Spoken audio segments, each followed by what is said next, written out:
Beginning of Part 2 of Clairvoyance by C.W. Leadbeater. Chapter 5. Clairvoyance in Space, Semi-Intentional. Under this rather curious title I am grouping together the cases of all those people who definitely set themselves to see something, but have no idea what the something will be, and no control over the sight after the visions, have begun psychic macaubres, who put themselves into a receptive condition, and then simply wait for something to turn up. Many trance mediums would come under this heading. They either in some way hypnotize themselves or are hypnotized by some spirit guide, and then they describe the scenes or persons that happen to float before their vision. Sometimes, however, when in this condition they see what is taking place at a distance, and so they come to have a place among our clairvoyants in space. But the largest and most widely spread band of these semi-intentional clairvoyants are the various kinds of crystal gazers, those who, as Mr. Andrew Lang puts it, stare into a crystal ball, a cup, a mirror, 84, a blob of ink, Egypt and India, a drop of blood, among the Maoris of New Zealand, a bowl of water, red Indian, a pond, Roman and African, water in a glass bowl, in Fez, or almost any polished surface, dreams and ghosts, p. 57. 2 pages later Mr. Lang gives us a very good example of the kind of vision most frequently seen in this way. I have given a glass ball, he says, to a young lady, Miss Bailey, who had scarcely any success with it. She lent it to Miss Leslie, who saw a large square, old-fashioned red sofa covered with muslin, which she found in the next country house she visited. Miss Bailey's brother, a young athlete, laughed at these experiments, took the ball into the study, and came back looking gay-gash. He admitted that he had seen a vision somebody he knew under a lamp. He would discover during the week whether he saw right or not. This was at 5:30 on a Sunday afternoon. On Tuesday, Mr. Bailey was at a dance in a town some 40 miles from his home, and met a Miss Preston. On Sunday, he said, about 5:30 you were sitting under a standard lamp in a dress I never saw you wear, a blue blouse with lace over the shoulders, pouring out tea for a man in blue serge, whose back was towards me, so that I only saw the tip of his moustache. Why, the blinds must have been up, said Miss Preston. 85. I was at Dulby, said Mr. Bailey, and he undeniably was. This is quite a typical case of crystal gazing, the picture correct in every detail, you see, and yet absolutely unimportant and bearing no apparent signification of any sort to either party, except that it served to prove to Mr. Bailey that there was something in crystal gazing. Perhaps more frequently the visions tend to be of a romantic character, men in foreign dress, or beautiful though generally unknown landscapes. Now, what is the rationale of this kind of clairvoyance? As I have indicated above, it belongs usually to the astral current type, and the crystal or other object simply acts as a focus for the will power of the seer, and a convenient starting point for his astral tube. There are some who can influence what they will see by their will, that is to say, they have the power of pointing their telescope as they wish, but the great majority just form a fortuitous tube, and see whatever happens to present itself at the end of it. Sometimes it may be a scene comparatively near at hand, as in the case just quoted. At other times it will be a faraway oriental landscape, at others yet it may be a reflection of some fragment of an Akashic record, and then the picture will contain figures in some antique dress, and the phenomenon belongs to our third large division of clairvoyance in time. It is 86, said that visions of the future are sometimes seen in crystals, also a further development to which we must refer later. I have seen a clairvoyant use, instead of the ordinary shining surface, a dead black one, produced by a handful of powdered charcoal in a saucer. Indeed, it does not seem to matter much what is used as a focus, except that pure crystal has an undoubted advantage over other substances in that its peculiar arrangement of elemental essence renders it specially stimulating to the psychic faculties. It seems probable, however, that in cases where a tiny brilliant object is employed, such as a point of light, or the drop of blood used by the Maoris, the instance is in reality merely one of self-hypnotization. Among non-European nations the experiment is very frequently preceded or accompanied by magical ceremonies and invocations, so that it is quite likely that such sight as is gained may sometimes be really that of some foreign entity, and so the phenomenon may in fact be merely a case of temporary possession, and not of clairvoyance at all. Chapter 6. Clairvoyance in Space, Unintentional. Under this heading we may group together all those cases in which visions of some event, which is taking place at a distance, are seen quite unexpectedly, and without any kind of preparation. There are people who are subject to such visions, while there are many others to whom such a thing will happen only once in a lifetime. The visions are of all kinds and of all degrees of completeness, and apparently may be produced by various causes. Sometimes the reason of the vision is obvious, and the subject matter of the gravest importance; at other times no reason at all is discoverable, and the events shown seem of the most trivial nature. Sometimes these glimpses of the superphysical faculty come as waking visions, and sometimes they manifest during sleep as vivid or oft-repeated dreams. In this latter case the sight employed is perhaps usually of the kind assigned to our fourth subdivision of clairvoyance in space, for the sleeping man often travels in 88, his astral body to some spot with which his affections or interests are closely connected, and simply watches what takes place there. In the former it seems probable that the second type of clairvoyance, by means of the astral current, is called into requisition. But in this case the current or tube is formed quite unconsciously, and is often the automatic result of a strong thought or emotion projected from one end or the other, either from the seer or the person who is seen. The simplest plan will be to give a few instances of the different kinds, and to intersperse among them such further explanations as may seem necessary. Mr. Stead has collected a large and varied assortment of recent and well-authenticated cases in his Real Ghost Stories, and I will select some of my examples from them, occasionally condensing slightly to save space. There are cases in which it is at once obvious to any theosophical student that the exceptional instance of clairvoyance was specially brought about by one of the band whom we have called invisible helpers in order that aid might be rendered to someone in sore need. To this class, undoubtedly, belongs the story told by Captain Yount, of the Napa Valley in California, to Dr. Bushnell, who repeats it in his Nature and the Supernatural, p. 14. About 6 or 7 years previous, in a midwinter's night, he had a dream in which he saw what appeared to be a company of emigrants arrested by 89, the snows of the mountains, and perishing rapidly by cold and hunger. He noted the very cast of the scenery, marked by a huge, perpendicular front of white rock cliff. He saw the men cutting off what appeared to be treetops rising out of deep gulfs of snow. He distinguished the very features of the persons, and the look of their particular distress. He awoke profoundly impressed by the distinctness and apparent reality of the dream. He at length fell asleep, and dreamed exactly the same dream over again. In the morning he could not expel it from his mind. Falling in shortly after with an old hunter comrade, he told his story, and was only the more deeply impressed by his recognizing without hesitation the scenery of the dream.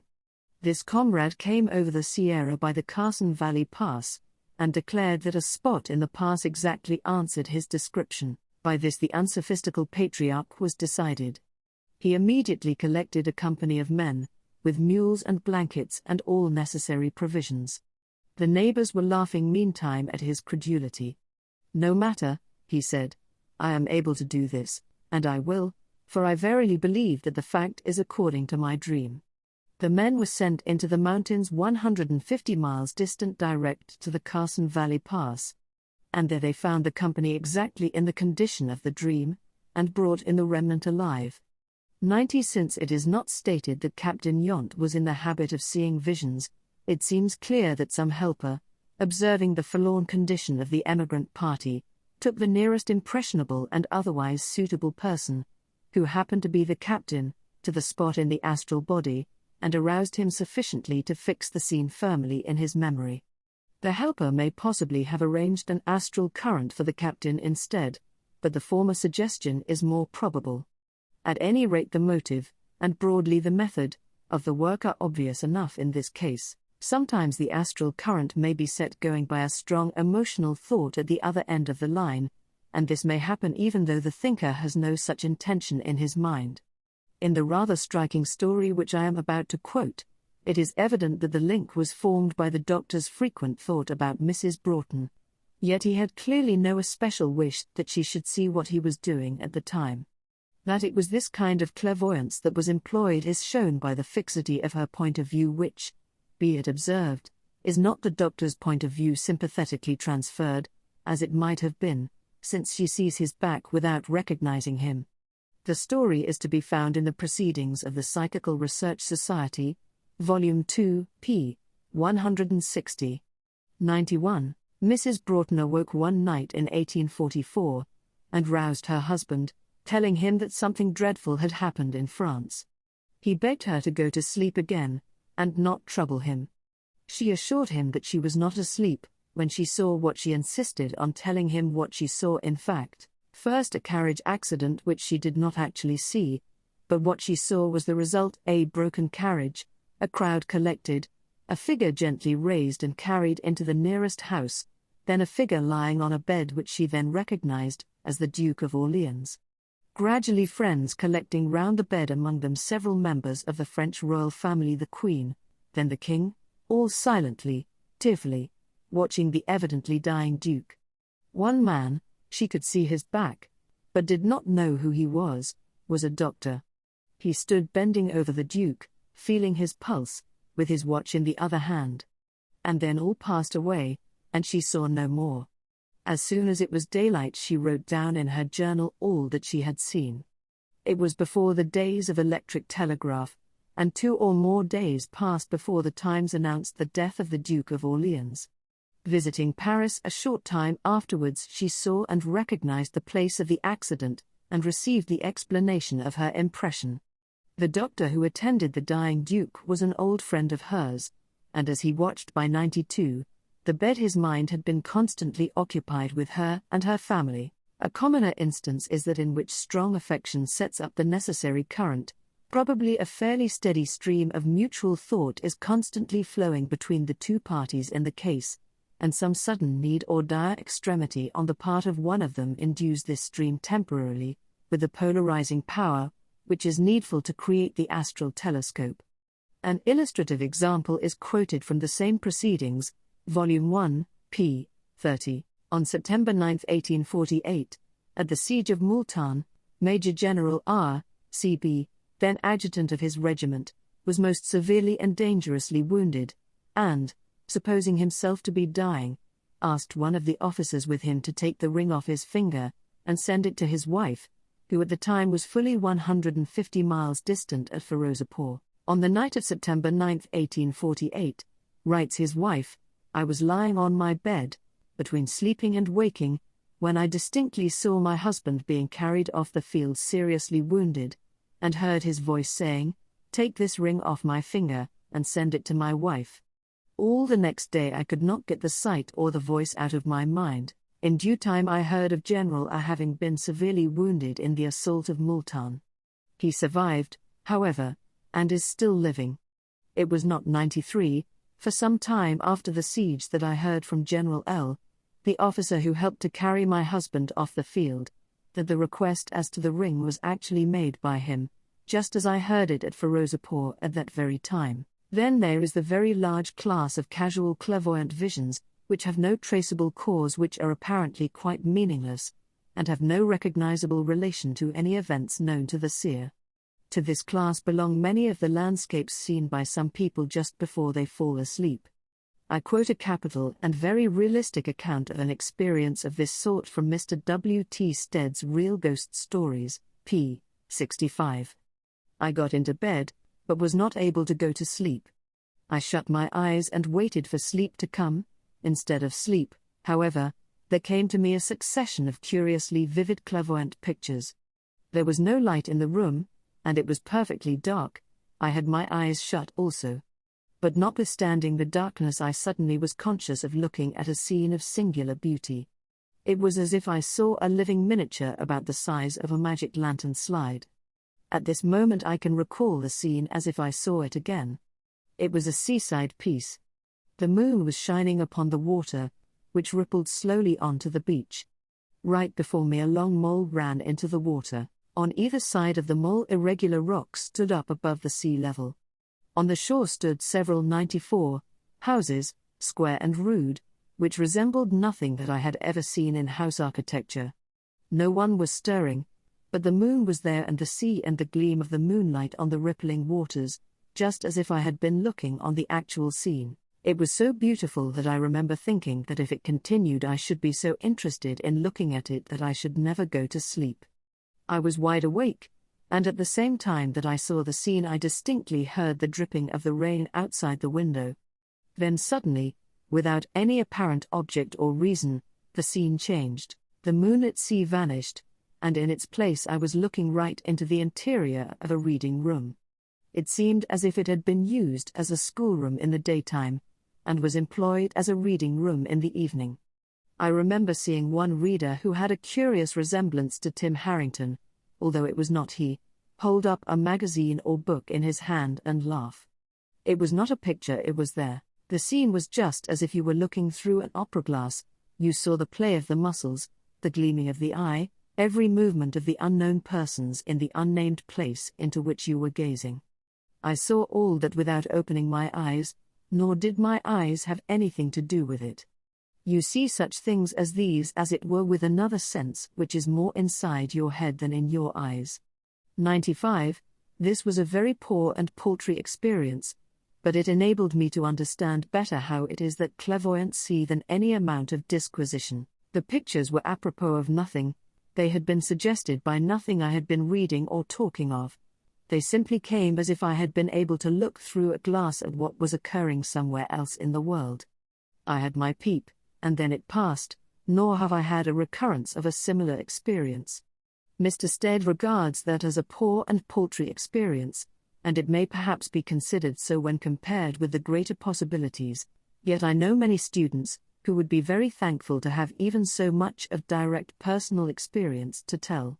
Small though it may be in itself, it at once gives the seer a clue to the whole thing, and clairvoyance would be a living actuality to a man who had seen even that much in a way that it could never have been without that little touch with the unseen world. These pictures were much too clear to have been mere reflections of the thought of others, and besides, the description unmistakably shows that they were views seen through an astral telescope, so either Mr. Stead must quite unconsciously have set a current going for himself, or, which is much more probable, some kindly astral entity set it in motion for him, and gave him, to while away a tedious delay, any pictures that happened to come handy at the end of the tube. 96. Chapter 7. Clairvoyance in Time, the Past. Clairvoyance in time, that is to say, the power of reading the past and the future is, like all the other varieties, possessed by different people in very varying degrees, ranging from the man who has both faculties fully at his command,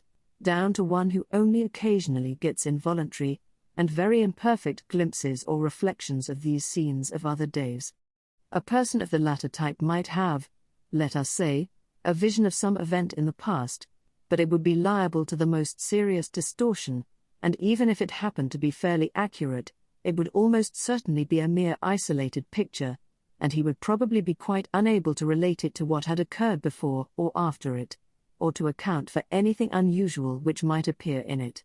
The trained man, on the other hand, could follow the drama connected with his picture backwards or forwards to any extent that might seem desirable, and trace out with equal ease the causes which had led up to it or the results which it in turn would produce. 97. We shall probably find it easier to grasp this somewhat difficult section of our subject if we consider it in the subdivisions which naturally suggest themselves, and deal first with the vision which looks backwards into the past, leaving for later examination that which pierces the veil of the future. In each case it will be well for us to try to understand what we can of the modus operandi, even though our success can at best be only a very modified one, owing first to the imperfect information on some parts of the subject at present possessed by our investigators, and secondly to the ever-recurring failure of physical words to express 100th part even of the little we do know about higher planes and faculties. In the case then of a detailed vision of the remote past, how is it obtained, and to what plane of nature does it really belong? The answer to both these questions is contained in the reply that it is read from the Akashic records, but that statement in return will require a certain amount of explanation for many readers. The word is in truth somewhat of a misnomer, for though the records are undoubtedly read from the Akasha, or matter of the mental plane, yet it is not to it that they really belong.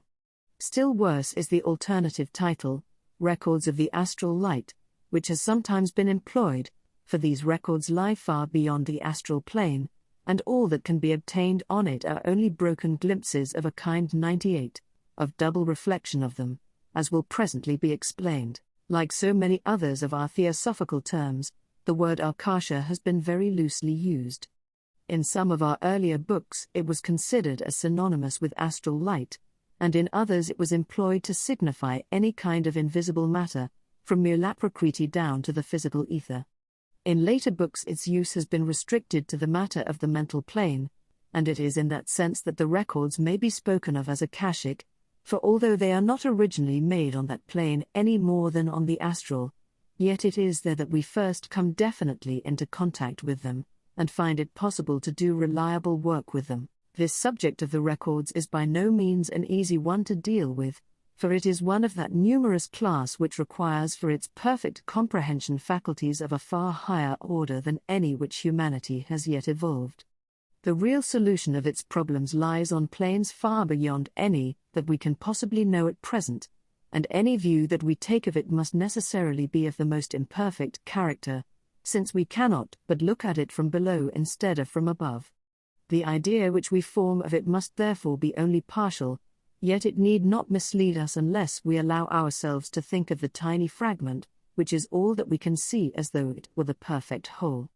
If we are careful that such conceptions as we may 99 form shall be accurate as far as they go, we shall have nothing to unlearn, though much to add, when in the course of our further progress we gradually acquire the higher wisdom.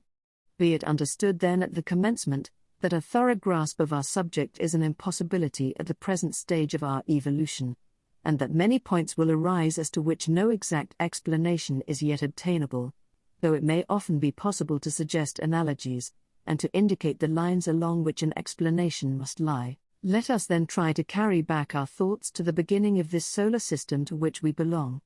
We are all familiar with the ordinary astronomical theory of its origin, that which is commonly called the nebular hypothesis, according to which it first came into existence as a gigantic glowing nebula, of a diameter far exceeding that of the orbit of even the outermost of the planets, and then, as in the course of countless ages that enormous sphere gradually cooled and contracted, the system as we know it was formed. Occult science accepts that theory, in its broad outline, as correctly representing the purely physical side of the evolution of our system, but it would add that if we confine our attention to this physical side only, we shall have a very incomplete and incoherent idea of what really happened.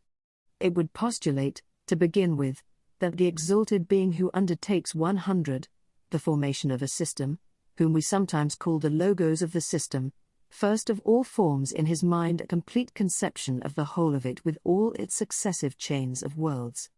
By the very act of forming that conception he calls the whole into simultaneous objective existence on the plane of his thought, a plane of course far above all those of which we know anything, from which the various globes descend, when required, into whatever state of further objectivity may be respectively destined for them. Unless we constantly bear in mind this fact of the real existence of the whole system from the very beginning on a higher plane, we shall be perpetually misunderstanding the physical evolution which we see taking place down here. But occultism has more than this to teach us on the subject. It tells us not only that all this wonderful system to which we belong is called into existence by the logos, both on lower and on higher planes, but also that its relation to him is closer even than that, for it is absolutely a part of him, a partial expression of him upon the physical plane, and that the movement and energy of the whole system is his energy, and is all carried on within the limits of his aura. Stupendous as this conception is, it will yet not be wholly unthinkable to those of us who have made any study of the subject of the aura. We are familiar with the idea that as a person 101 gresses on the upward path, his causal body, which is the determining limit of his aura, distinctly increases in size as well as in luminosity and purity of color. Many of us know from experience that the aura of a pupil who has already made considerable advance on the path is very much larger than that of one who is but just setting his foot upon its first step, while in the case of an adept the proportional increase is far greater still. We read in quite exoteric Oriental scriptures of the immense extension of the aura of the Buddha. I think that 3 miles is mentioned on one occasion as its limit. But whatever the exact measurement may be, it is obvious that we have here another record of this fact of the extremely rapid growth of the causal body as man passes on his upward way.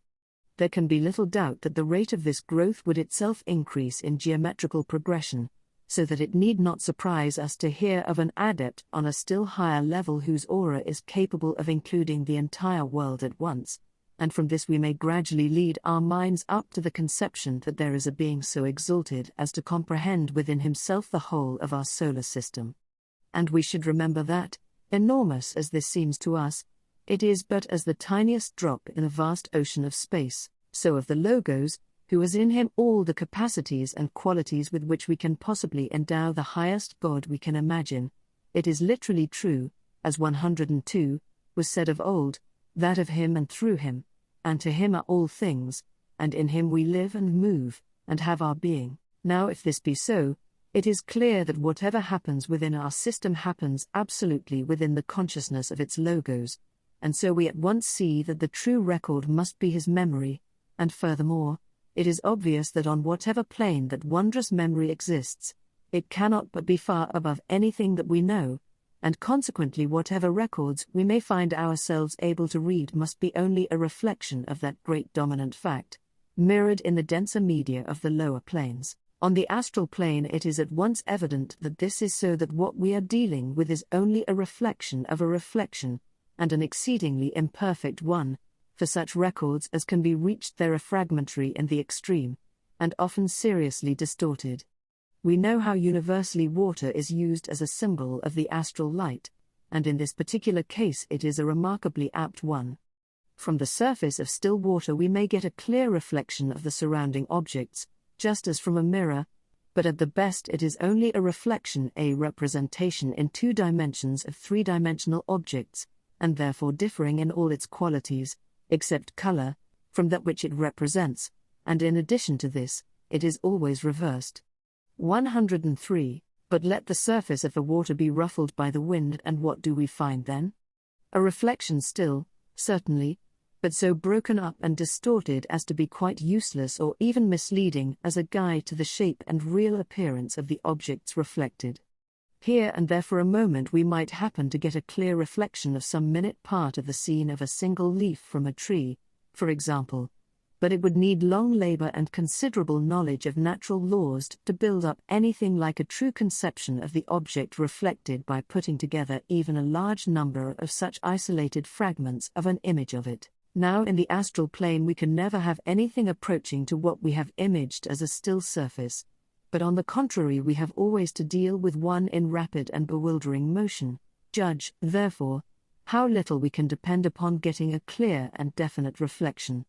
Thus a clairvoyant who possesses only the faculty of astral sight can never rely upon any picture of the past that comes before him as being accurate and perfect. Here and there some part of it may be so, but he has no means of knowing which it is. If he is under the care of a competent teacher he may, by long and careful training, be shown how to distinguish between reliable and unreliable impressions, and to construct from the broken reflections some kind of image of the object 104, reflected, but usually long before he has mastered those difficulties, he will have developed the mental sight, which renders such labor unnecessary. On the next plane, which we call the mental, conditions are very different. There the record is full and accurate, and it would be impossible to make any mistake in the reading. That is to say, if 3 clairvoyants possessing the powers of the mental plane agreed to examine a certain record there, what would be presented to their vision would be absolutely the same reflection in each case, and each would acquire a correct impression from it in reading it. It does not, however, follow that when they all compared notes later on the physical plane their reports would agree exactly. It is well known that if 3 people who witness an occurrence down here in the physical world set to work to describe it afterwards, their accounts will differ considerably, for each will have noticed especially those items which most appeal to him, and will insensibly have made them the prominent features of the event, sometimes ignoring other points, which were in reality much more important. Now, in the case of an observation on the mental plane, this personal equation would not appreciably affect the impressions received, for since each would thoroughly grasp the entire subject, it would be impossible for him to see its parts out of due proportion. 105. But, except in the case of carefully trained and experienced persons, this factor does come into play in transferring the impressions to the lower planes. It is in the nature of things impossible that any account given down here of a vision or experience on the mental plane can be complete, since 9/10 of what is seen and felt that could not be expressed by physical words at all, and, since all expression must therefore be partial, there is obviously some possibility of selection as to the part expressed.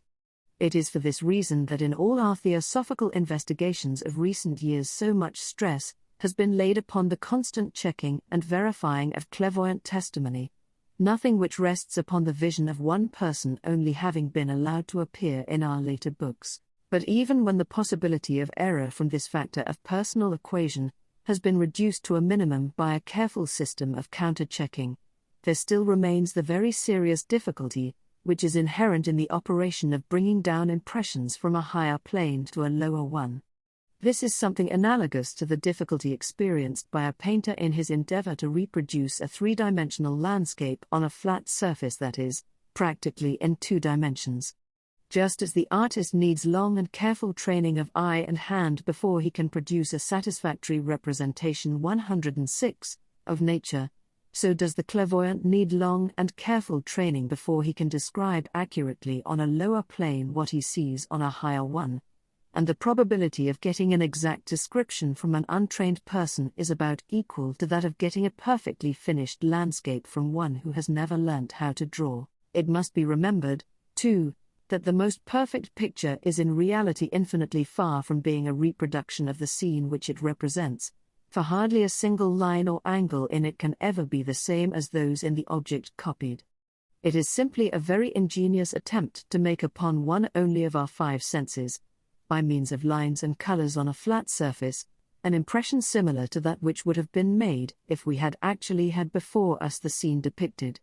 Except by a suggestion dependent entirely on our own previous experience, it can convey to us nothing of the roar of the sea, of the scent of the flowers, of the taste of the fruit, or of the softness or hardness of the surface drawn. Of exactly similar nature, though far greater in degree, are the difficulties experienced by a clairvoyant in his attempt to describe upon the physical plane what he has seen upon the astral, and they are furthermore greatly enhanced by the fact that, instead of having merely to recall to the minds of his hearers conceptions with which they are already familiar, as 107, the artist does when he paints men or animals, fields or trees, he has to endeavor by the very imperfect means at his disposal to suggest to them conceptions which in most cases are absolutely new to them. Small wonder then that, however vivid and striking his descriptions may seem to his audience, he himself should constantly be impressed with their total inadequacy, and should feel that his best efforts have entirely failed to convey any idea of what he really sees.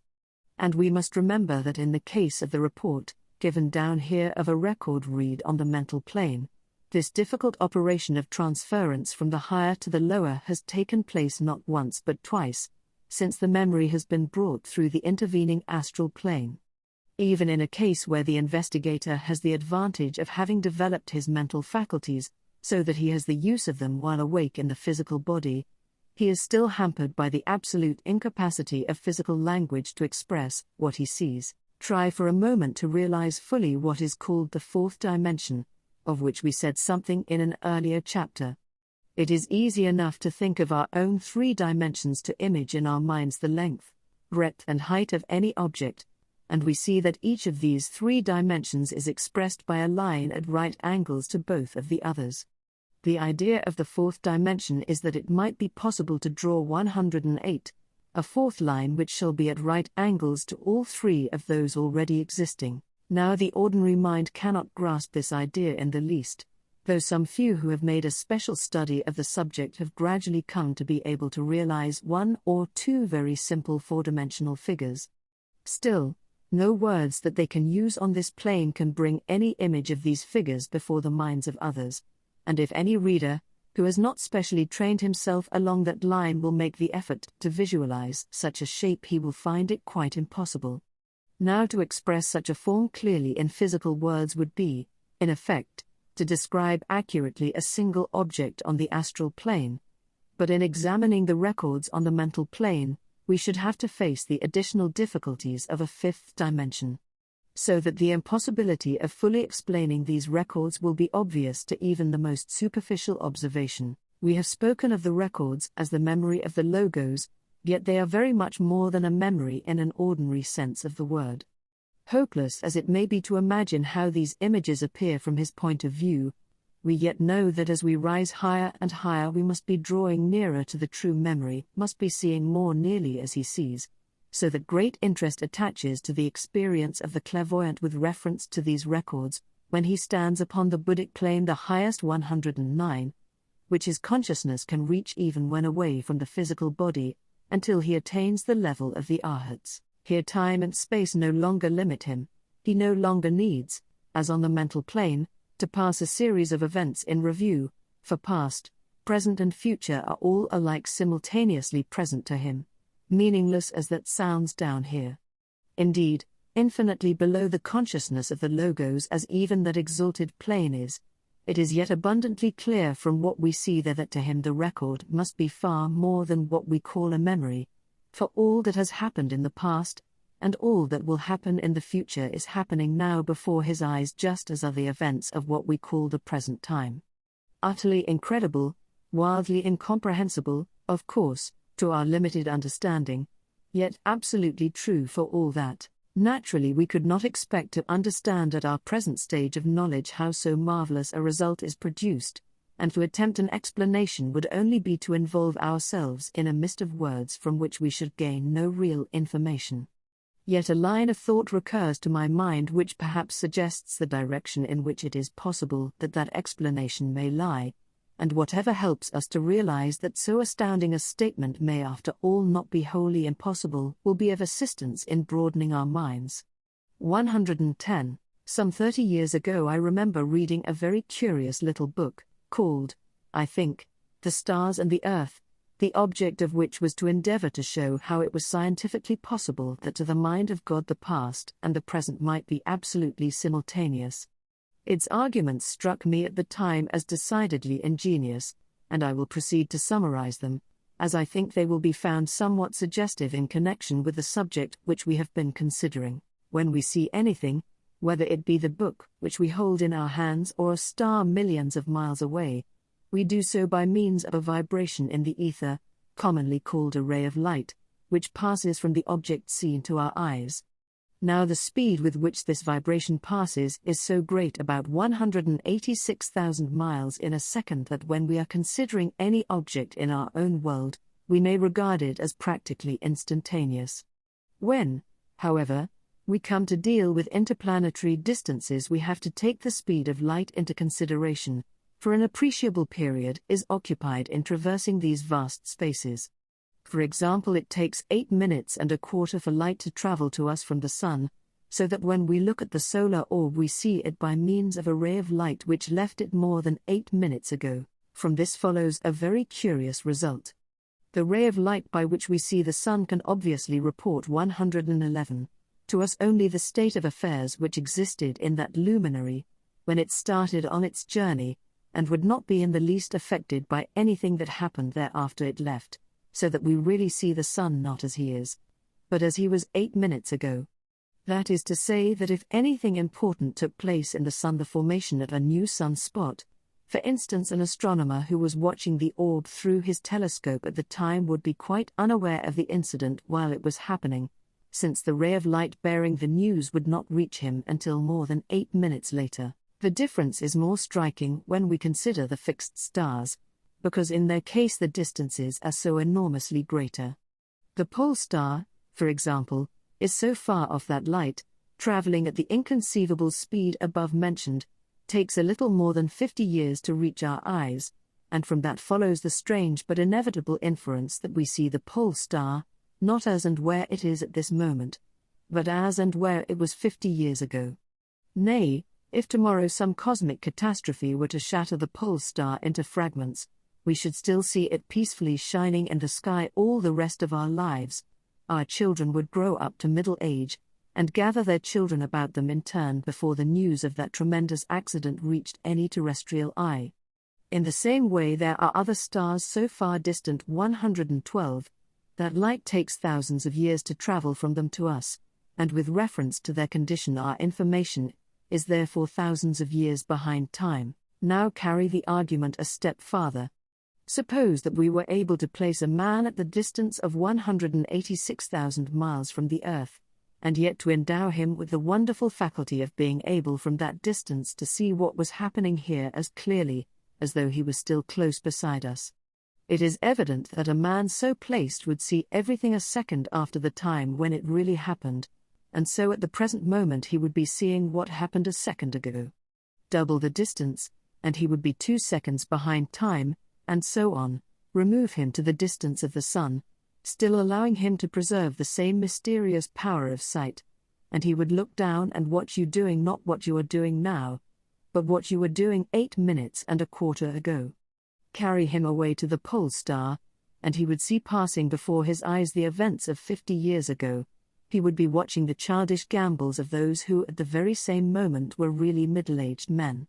Marvelous as this may sound, it is literally and scientifically true, and cannot be denied. The little book went on to argue logically enough that God, being Almighty, must possess the wonderful 113 power of sight which we have been postulating for our observer, and further, that being omnipresent, he must be at each of the stations, which we mentioned, and also at every intermediate point, not successively but simultaneously.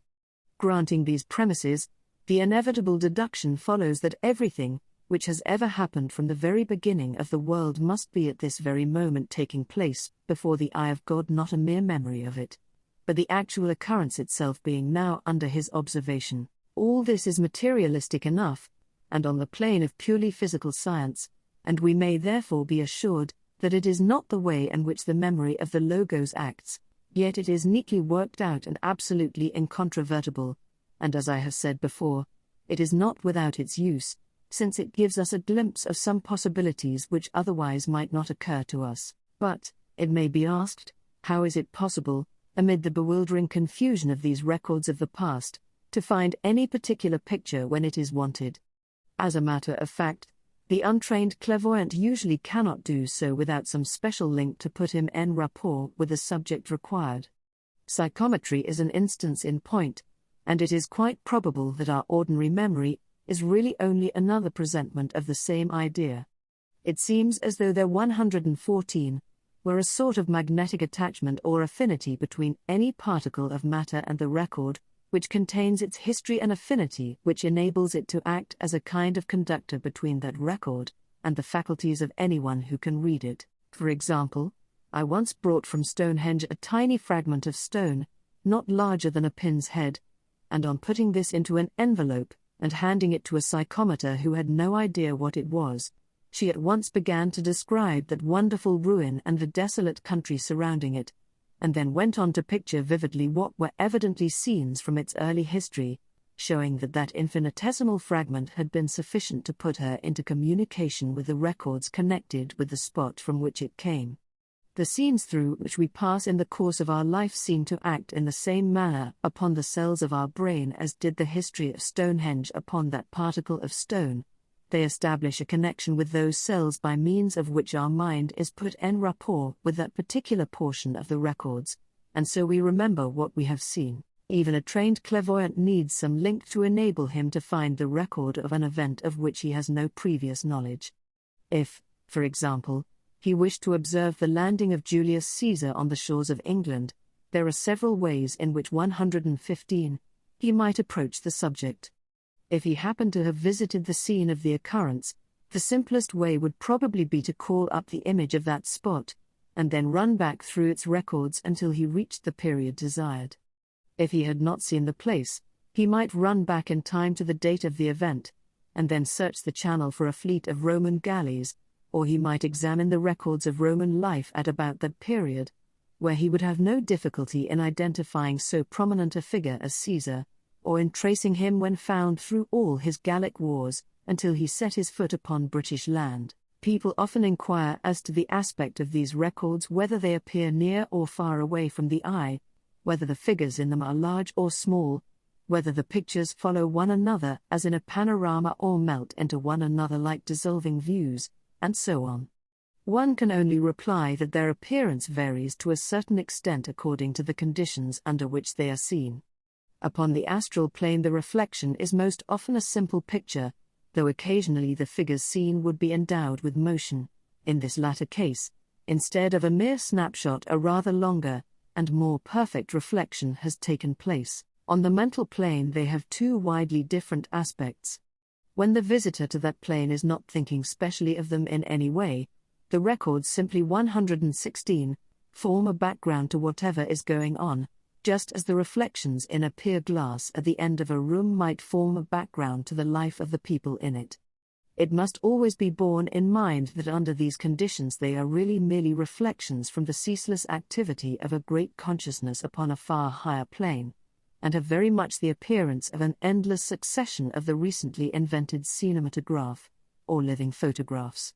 They do not melt into one another like dissolving views, nor do a series of ordinary pictures follow one another, but the action of the reflected figures constantly goes on, as though one were watching the actors on a distant stage. But if the trained investigator turns his attention specially to any one scene, or wishes to call it up before him, an extraordinary change at once takes place, for this is the plane of thought, and to think of anything is to bring it instantaneously before you.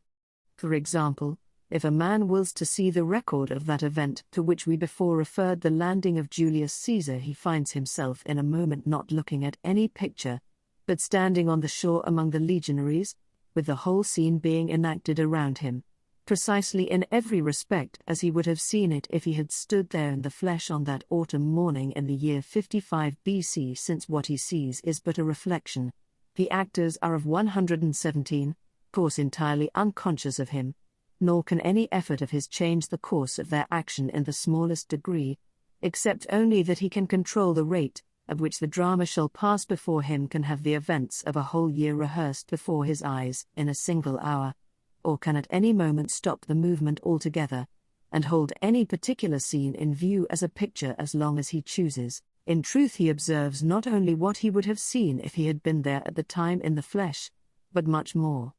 He hears and understands all that the people say, and he is conscious of all their thoughts and motives, and one of the most interesting of the many possibilities which open up before one who has learnt to read the records, is the study of the thought of ages long past, the thought of the cave men, and the lake dwellers, as well as that which ruled the mighty civilizations of Atlantis, of Egypt or Chaldea. What splendid possibilities open up before the man who is in full possession of this power may easily be imagined. He has before him a field of historical research of most entrancing interest. Not only can he review at his leisure all history with which we are acquainted, correcting as he examines it the many errors and misconceptions which have crept into the accounts handed down to us, he can also range at will over the whole story of the world from its very beginning, watching the slow development of intellect 118, in man, the descent of the lords of the flame, and the growth of the mighty civilizations which they founded. Nor is his study confined to the progress of humanity alone. He has before him, as in a museum, all the strange animal and vegetable forms which occupied the stage in days when the world was young.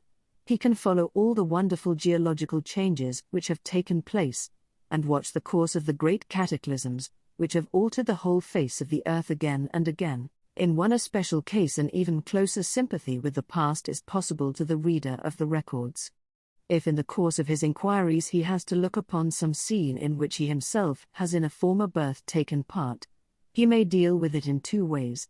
He can either regard it in the usual manner as a spectator, though always, be it remembered, as a spectator whose insight and sympathy are perfect, or he may once more identify himself with that long-dead personality of his, may throw himself back for the time into that life of long ago, and absolutely experience over again the thoughts and the emotions, the pleasures and the pains of a prehistoric past.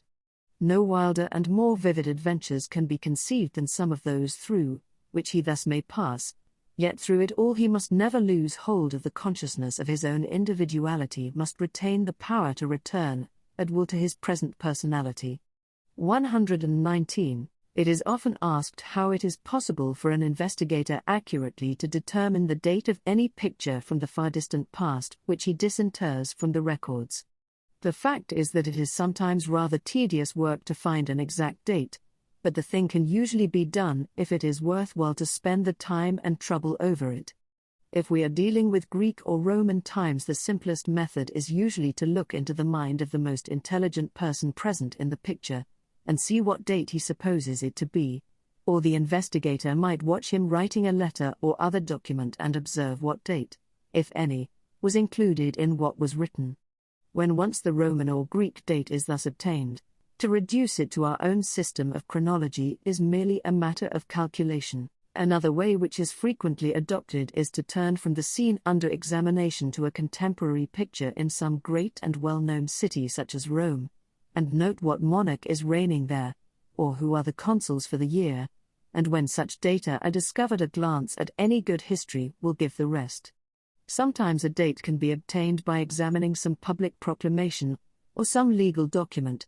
In fact, in the times of which we are speaking, the difficulty is easily surmounted. The matter is by no means so simple, however, when we come to deal with periods much earlier than this 120, with a scene from early Egypt, Chaldea, or China, or to go further back still, from Atlantis itself or any of its numerous colonies. A date can still be obtained easily enough from the mind of any educated man, but there is no longer any means of relating it to our own system of dates, since the man will be reckoning by eras of which we know nothing, or by the reigns of kings whose history is lost in the night of time. Our methods, nevertheless, are not yet exhausted. It must be remembered that it is possible for the investigator to pass the records before him at any speed that he may desire, at the rate of a year in a second if he will, or even very much faster still. Now there are one or two events in ancient history whose dates have already been accurately fixed as, for example, the sinking of Poseidonis in the year 9564 BC. It is therefore obvious that if from the general appearance of the surroundings it seems probable that a picture scene is within measurable distance of one of these events, it can be related to that event by the simple process of running through the record rapidly, and counting the years between the two as they pass. Still, if those years ran into thousands, as they might sometimes do, this plan would be insufferably tedious. In that case we are driven back upon the astronomical method. In consequence of the movement which is commonly called the precession of the equinoxes, though it might more accurately be described as a 121 kind of second rotation of the Earth, the angle between the equator and the ecliptic steadily, but very slowly varies.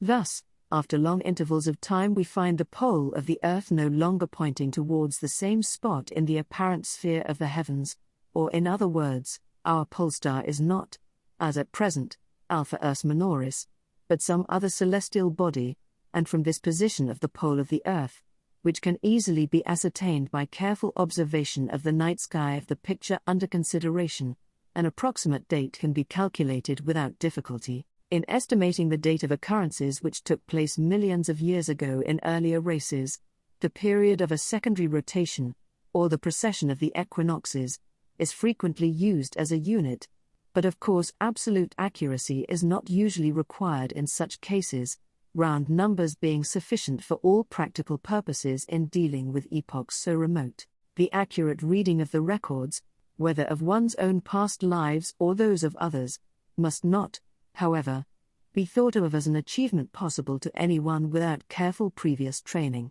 As has been already remarked, though occasional reflections may be had upon the astral plane, the power to use the mental sense is necessary before any reliable reading can be done. Indeed, to minimize the possibility of error, that sense ought to be fully at the command of the investigator while awake in the physical body, and 122, to acquire that faculty needs years of ceaseless labor and rigid self-discipline. Many people seem to expect that as soon as they have signed their application and joined the Theosophical Society, they will at once remember at least 3 or 4 of their past births. Indeed, some of them promptly begin to imagine recollections and declare that in their last incarnation they were Mary Queen of Scots, Cleopatra, or Julius Caesar.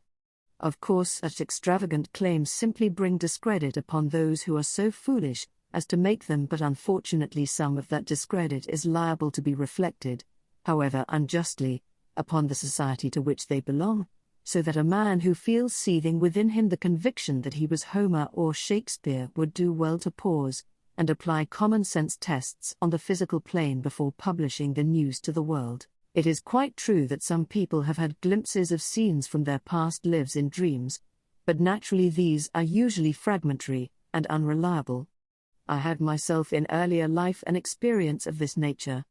Among my dreams I found that one was constantly recurring, a dream of a house with a portico overlooking a beautiful bay, not far from a hill on the top of which rose a graceful building. I knew the house perfectly, and was as familiar with the position of its rooms and the view from its door as I was with those 123 of my home in this present life.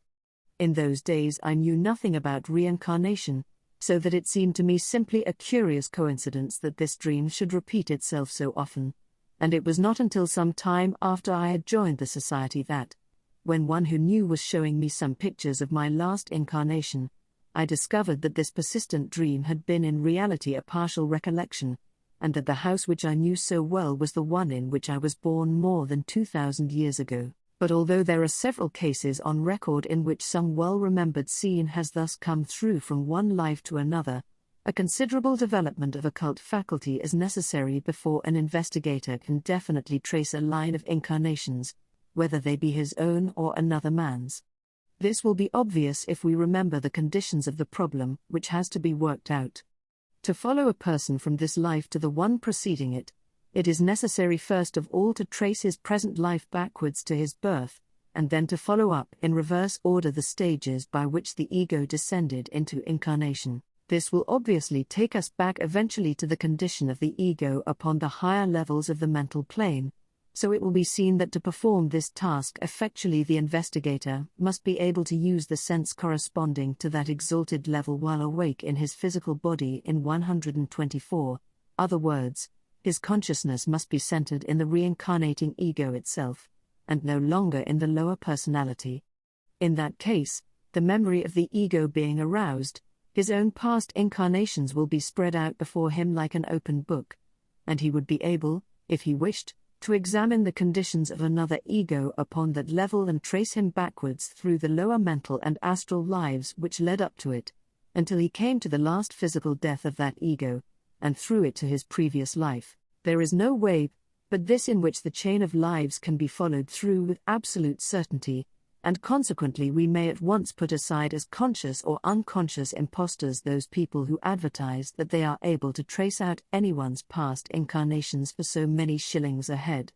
Needless to say, the true occultist does not advertise, and never under any circumstances accepts money for any exhibition of his powers. Assuredly the student who wishes to acquire the power of following up a line of incarnations can do so only by learning from a qualified teacher how the work is to be done.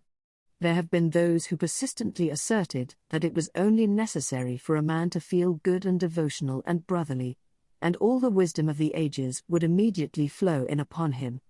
But a little common sense will at once expose the absurdity of such a position.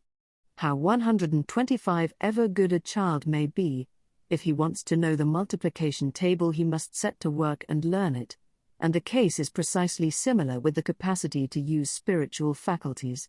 The faculties themselves will no doubt manifest as the man evolves, but he can learn how to use them reliably, and to the best advantage only by steady hard work and persevering effort. Take the case of those who wish to help others while on the astral plane during sleep. It is obvious that the more knowledge they possess here, the more valuable will their services be on that higher plane. For example, the knowledge of languages would be useful to them, For though on the mental plane men can communicate directly by thought transference, whatever their languages may be, on the astral plane this is not so, and a thought must be definitely formulated in words before it is comprehensible.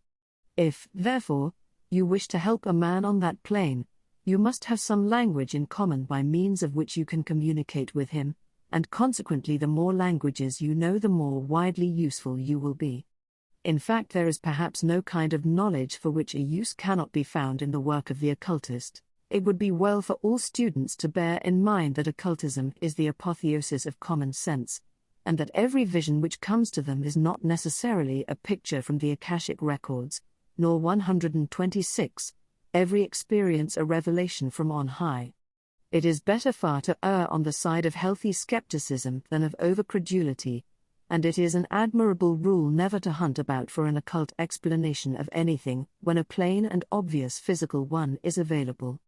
Our duty is to endeavor to keep our balance always, and never to lose our self-control, but to take a reasonable, common-sense view of whatever may happen to us, so shall we be better theosophists, wiser occultists, and more useful helpers than we have ever been before. As usual, we find examples of all degrees of the power to see into this memory of nature, from the trained man who can consult the record for himself at will, down to the person who gets nothing but occasional vague glimpses, or has even perhaps had only one such glimpse. But even the man who possesses this faculty only partially, and occasionally still finds it of the deepest interest.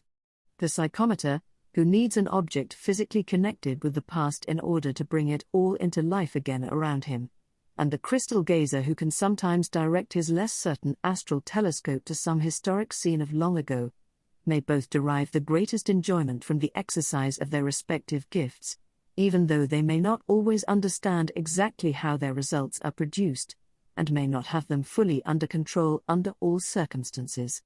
127. In many cases of the lower manifestations of these powers we find that they are exercised unconsciously. Many a crystal gazer watches scenes from the past without being able to distinguish them from visions of the present, and many a vaguely psychic person finds pictures constantly arising before his eyes, without ever realizing that he is in effect psychometrizing the various objects around him as he happens to touch them or stand near them. An interesting variant of this class of psychics is the man who is able to psychometrize persons only, and not inanimate objects as is more usual. In most cases this faculty shows itself erratically, so that such a psychic will, when introduced to a stranger, often see in a flash some prominent event in that stranger's earlier life, but on other similar occasions, will receive no special impression. More rarely we meet with someone who gets detailed visions of the past life of everyone whom he encounters.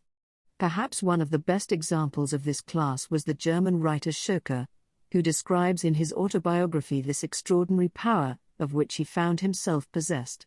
He says, "It has happened to me occasionally at the first meeting with a total stranger, when I have been listening in silence to his conversation, that his past life up to the present moment, with many minute circumstances belonging to one or other particular 128, scene in it, has come across me like a dream, but distinctly, entirely involuntarily and unsought, occupying in duration a few minutes. For a long time I was disposed to consider these fleeting visions as a trick of the fancy, the more so as my dream vision displayed to me the dress and movements of the actors, the appearance of the room, the furniture, and other accidents of the scene, till on one occasion, in a gamesome mood, I narrated to my family the secret history of a seamstress, who had just before quitted the room.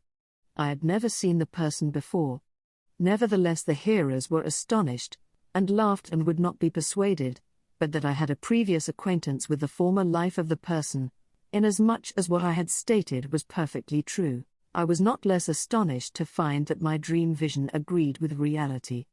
I then gave more attention to the subject, and as often as propriety allowed of it, I related to those whose lives had so passed before me the substance of my dream vision, to obtain from them its contradiction or confirmation.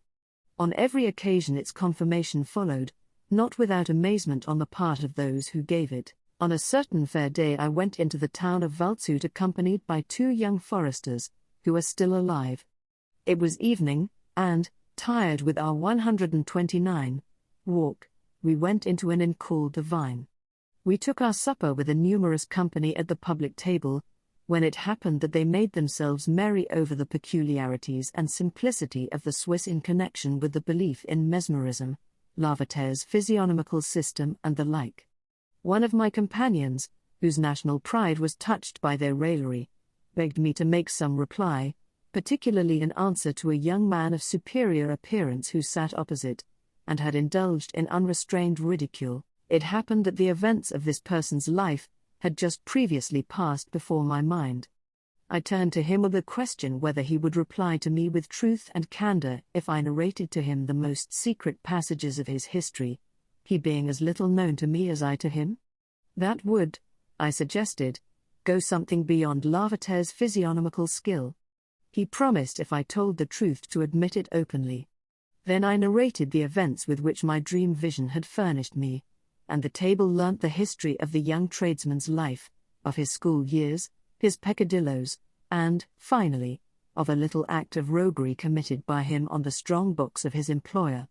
I described the uninhabited room with its white walls, where to the right of the brown door there had stood upon the table the small black money chest, etc. The man, much struck, 130, admitted the correctness of each circumstance even, which I could not expect, of the last. And after narrating this incident, the worthy Shoker calmly goes on to wonder whether perhaps after all this remarkable power, which he had so often displayed, might not really have been always the result of mere chance coincidence. Comparatively few accounts of persons possessing this faculty of looking back into the past are to be found in the literature of the subject, and it might therefore be supposed to be much less common than prevision.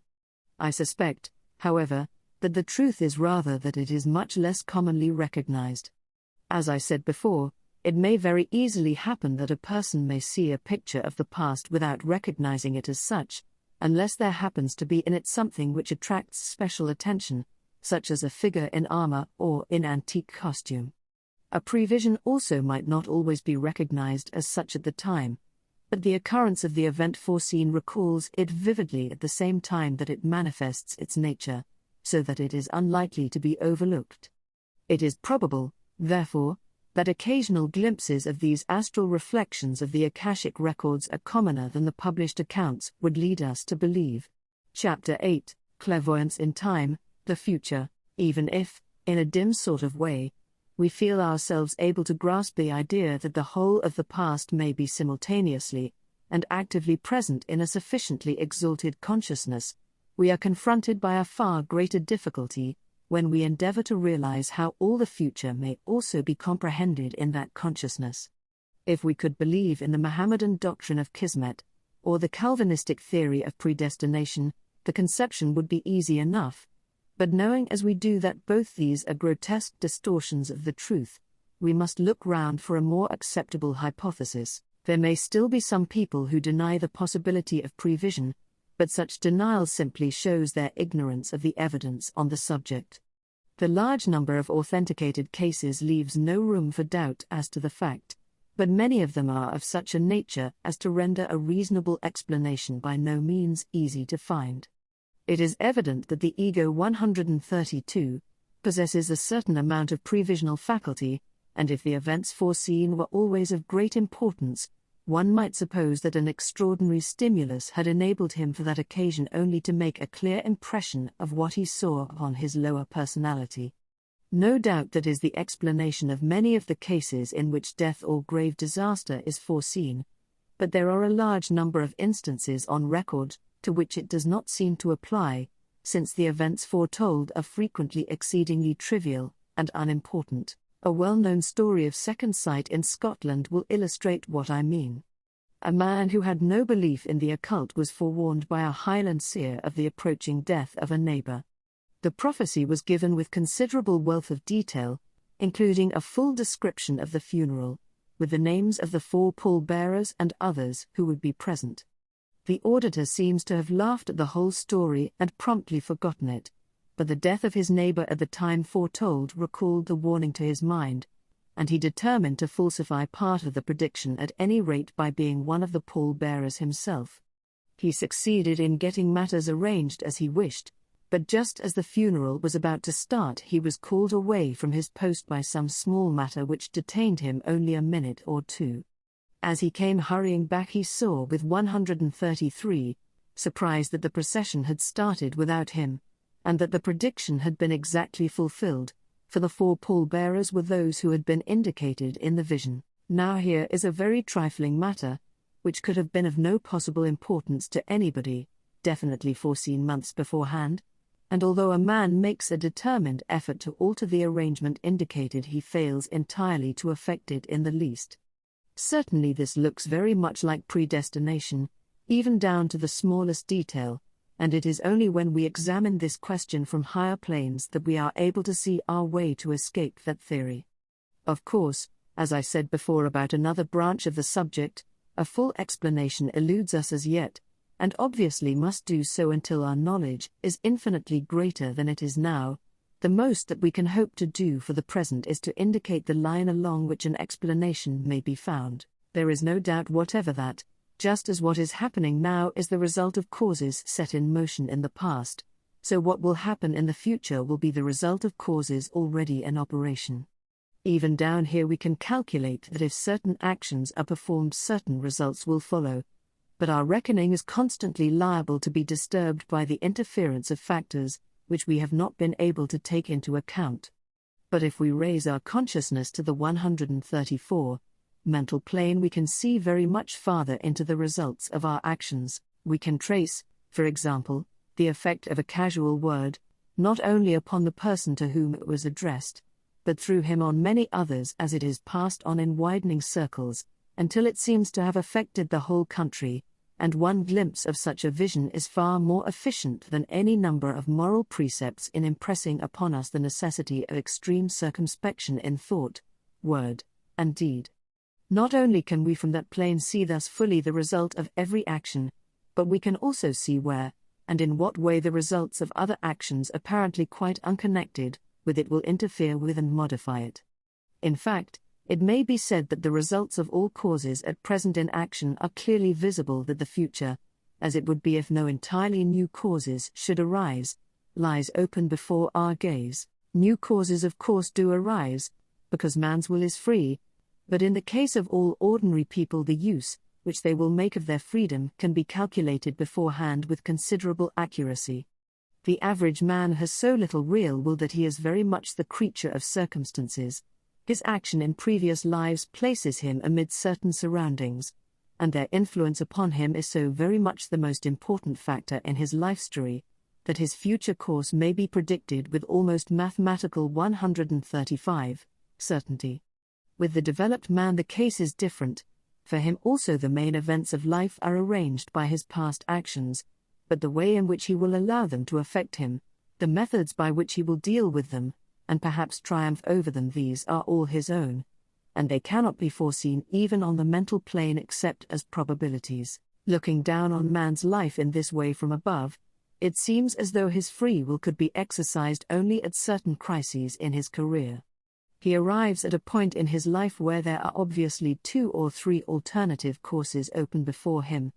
He is absolutely free to choose which of them he pleases, and although someone who knew his nature thoroughly well might feel almost certain what his choice would be, such knowledge on his friend's part is in no sense a compelling force, but when he has chosen, he has to go through with it and take the consequences.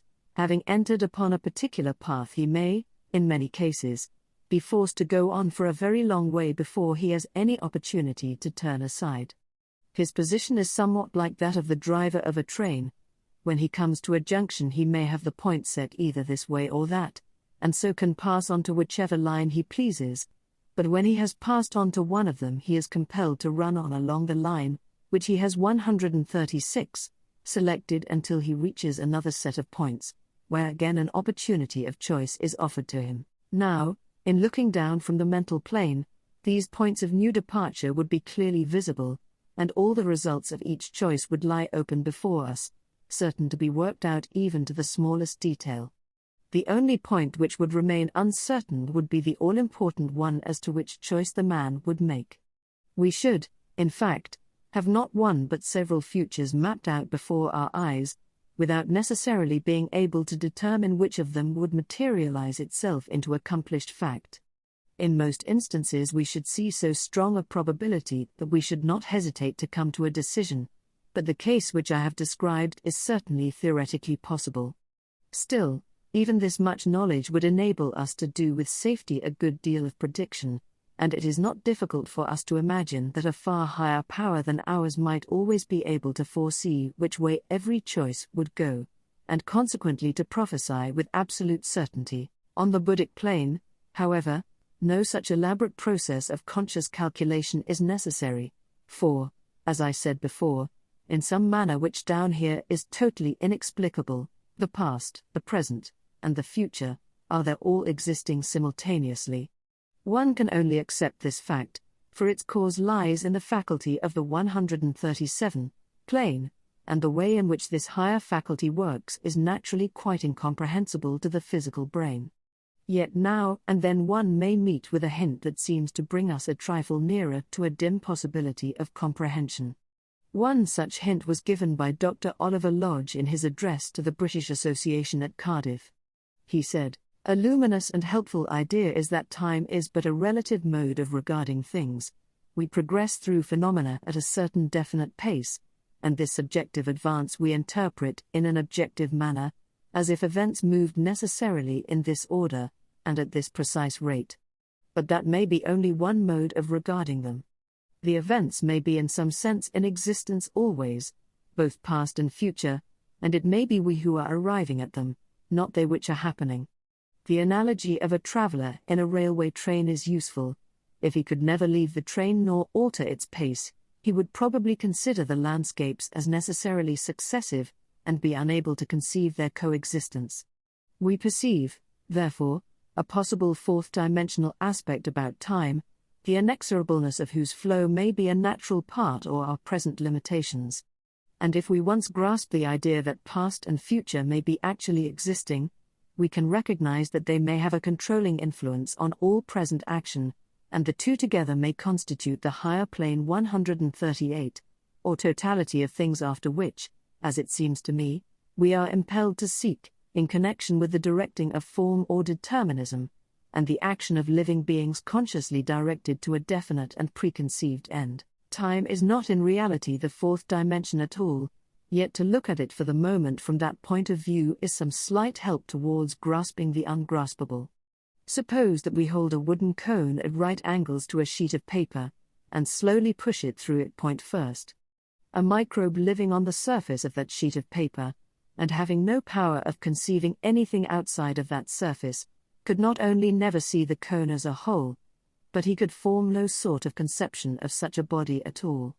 All that he would see would be the sudden appearance of a tiny circle, which would gradually and mysteriously grow larger and larger until it vanished from his world as suddenly and incomprehensibly as it had come into it. Thus, what were in reality a series of sections of the cone would appear to him to be successive stages in the life of a circle, and it would be impossible for him to grasp the idea that these successive stages could be seen simultaneously. Yet it is, of course, easy enough for us, looking down upon the transaction from another dimension, to see that the microbe is simply under a delusion arising from its own limiter 139 tunes, and that the cone exists as a whole all the while. Our own delusion as to past, present, and future is possibly not dissimilar, and the view that is gained of any sequence of events from the Buddhic plane corresponds to the view of the cone as a whole. Naturally, any attempt to work out this suggestion lands us in a series of startling paradoxes, but the fact remains a fact, nevertheless, and the time will come when it will be clear as noonday to our comprehension, when the pupil's consciousness is fully developed upon the Buddhic plane. Therefore, perfect prevision is possible to him, though he may not he certainly will not be able to bring the whole result of his sight through fully, and in order into this light. Still, a great deal of clear foresight is obviously within his power whenever he likes to exercise it, and even when he is not exercising it, frequent flashes of foreknowledge come through into his ordinary life, so that he often has an instantaneous intuition as to how things will turn out even before their inception. Short of this perfect prevision we find, as in the previous cases, that all degrees of this type of clairvoyance exist, from the occasional vague premonitions, which cannot in any true sense be called sight at all, up to frequent and fairly complete second sight. The faculty to which this latter somewhat misleading name has been given is an extremely 140, interesting one, and would well repay more careful and systematic study than has ever hitherto been given to it. It is best known to us as a not infrequent possession of the Scottish Highlanders, though it is by no means confined to them. Occasional instances of it have appeared in almost every nation, but it has always been commonest among mountaineers and men of lonely life. With us in England it is often spoken of as though it were the exclusive appanage of the Celtic race, but in reality it has appeared among similarly situated peoples the world over. It is stated, for example, to be very common among the Westphalian peasantry. Sometimes the second sight consists of a picture clearly foreshadowing some coming event. More frequently, perhaps, the glimpse of the future is given by some symbolical appearance. It is noteworthy that the events foreseen are invariably unpleasant ones, death being the commonest of all. I do not recollect a single instance in which the second sight has shown anything which was not of the most gloomy nature. It has a ghastly symbolism, which is all its own symbolism of shrouds and corpse candles, and other funereal horrors. In some cases it appears to be to a certain extent dependent on locality, for it is stated that inhabitants of the Isle of Skye who possess the faculty often lose it when they 141 leave the island, even though it be only to cross to the mainland. The gift of such sight is sometimes hereditary in a family for generations, but this is not an invariable rule, for it often appears sporadically in one member of a family otherwise free from its lugubrious influence. An example in which an accurate vision of a coming event was seen some months beforehand by second sight has already been given. Here is another and perhaps a more striking one, which I give exactly as it was related to me by one of the actors in the scene. We plunged into the jungle, and had walked on for about an hour without much success, when Cameron, who happened to be next to me, stopped suddenly, turned pale as death, and, pointing straight before him, cried in accents of horror, "See! See! Merciful heaven, look there!" "Where? What? What is it?"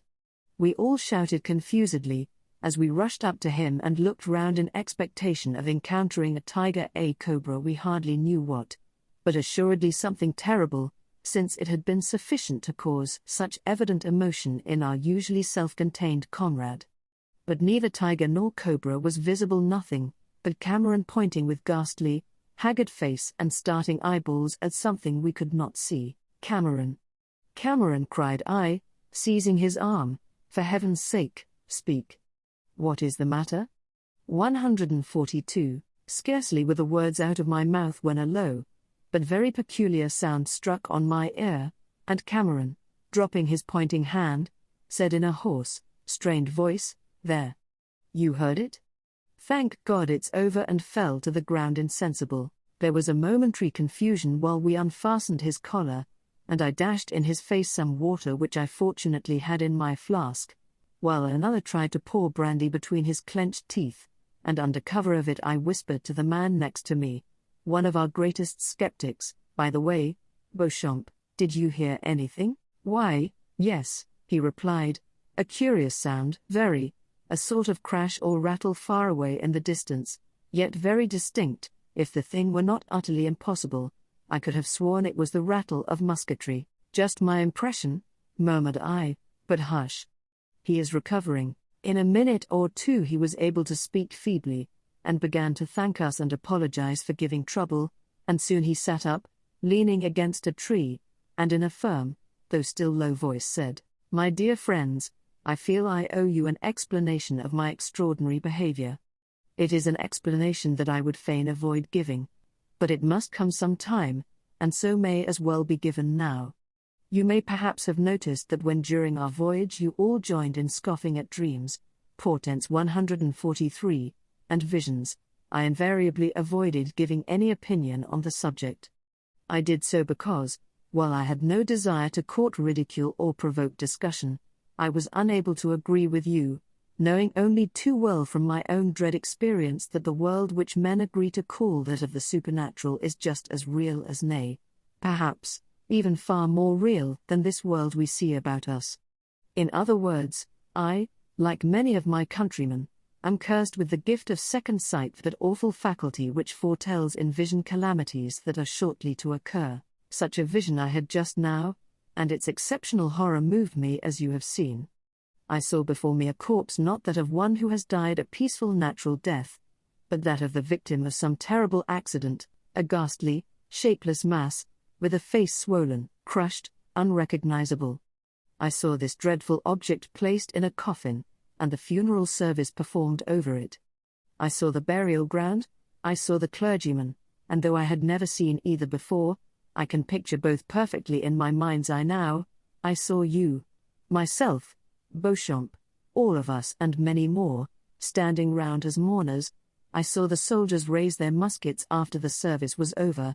I heard the volley they fired, and then I knew no more. As he spoke of that volley of musketry, I glanced across with a shudder at Beauchamp, and the look of 144, stony horror on that handsome skeptic's face was not to be forgotten. This is only one incident, and by no means the principal one, in a very remarkable story of psychic experience, but as for the moment we are concerned merely with the example of second sight which it gives us, I need only say that later in the day the party of young soldiers discovered the body of their commanding officer in the terrible condition so graphically described by Mr. Cameron.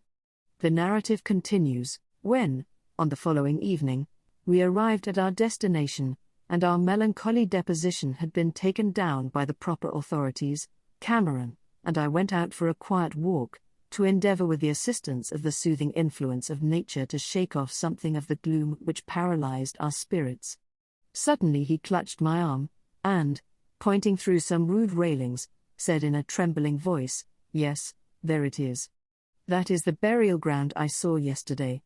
And when later on we were introduced to the chaplain of the post, I noticed, though my friends did not, the irrepressible shudder with which Cameron took his hand, and I knew that he had recognized the clergyman of his vision. As for the occult rationale of all this, I presume Mr. Cameron's vision was a pure case of second sight, and if so, the fact that the two men who were evidently 145, nearest to him, certainly one probably both actually touching him, participated in it to the limited extent of hearing the concluding volley, while the others who were not so close did not, would show that the intensity with which the vision impressed itself upon the seer occasioned vibrations in his mind-body which were communicated to those of the persons in contact with him, as in ordinary thought transference.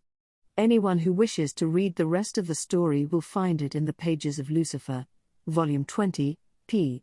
457. Scores of examples of similar nature to these might easily be collected.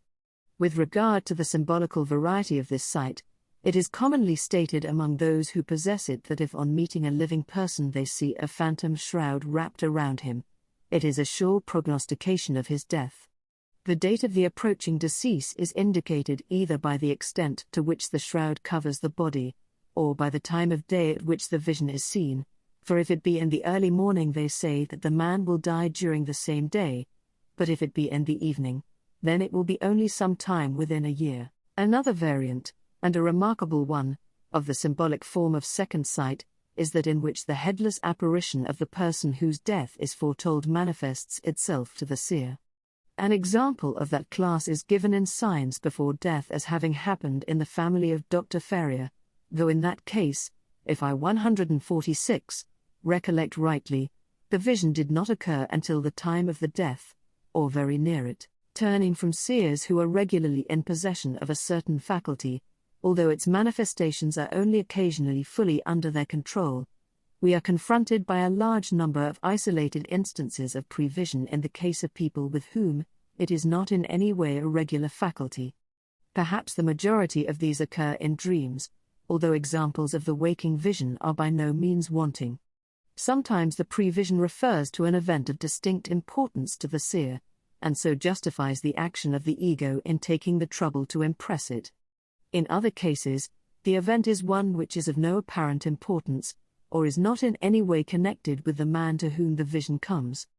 Sometimes it is clear that the intention of the ego, or the communicating entity, whatever it may be, is to warn the lower self of the approach of some calamity, either in order that it may be prevented or, if that be not possible, that the shock may be minimized by preparation. The event most frequently thus foreshadowed is, perhaps not unnaturally, death, sometimes the death of the seer himself, sometimes that of one dear to him. This type of prevision is so common in the literature of the subject, and its object is so obvious, that we need hardly cite examples of it, but one or two instances in which the prophetic sight, though clearly 147, useful, was yet of a less somber character, will prove not uninteresting to the reader. The following is culled from that storehouse of the student of the uncanny, Mrs. Crow's Night Side of Nature, p. 72. A few years ago Dr. Watson, now residing at Glasgow, dreamt that he received a summons to attend a patient at a place some miles from where he was living, that he started on horseback, and that as he was crossing a moor he saw a bull making furiously at him, whose horns he only escaped by taking refuge on a spot inaccessible to the animal, where he waited a long time till some people, observing his situation, came to his assistance and released him. Whilst at breakfast on the following morning the summons came, and smiling at the odd coincidence, as he thought it, he started on horseback. He was quite ignorant of the road he had to go, but by and by he arrived at the moor, which he recognized, and presently the bull appeared, coming full tilt towards him. But his dream had shown him the place of refuge, for which he instantly made, and there he spent 3 or 4 hours, besieged by the animal, till the country people set him free. Dr. Watson declares that but for the dream he should not have known in what direction to run for safety. Another case, in which a much longer interval separated the warning and its fulfillment, is given by Dr. F. G. Lee, in Glimpses of the Supernatural, Volume 1, p. 240. 148. Mrs. Hannah Green, the housekeeper of a country family in Oxfordshire, dreamt one night that she had been left alone in the house upon a Sunday evening, and that hearing a knock at the door of the chief entrance she went to it, and there found an ill-looking tramp armed with a bludgeon, who insisted on forcing himself into the house. She thought that she struggled for some time to prevent him so doing, but quite ineffectually, and that, being struck down by him and rendered insensible, he thereupon gained ingress to the mansion. On this she awoke.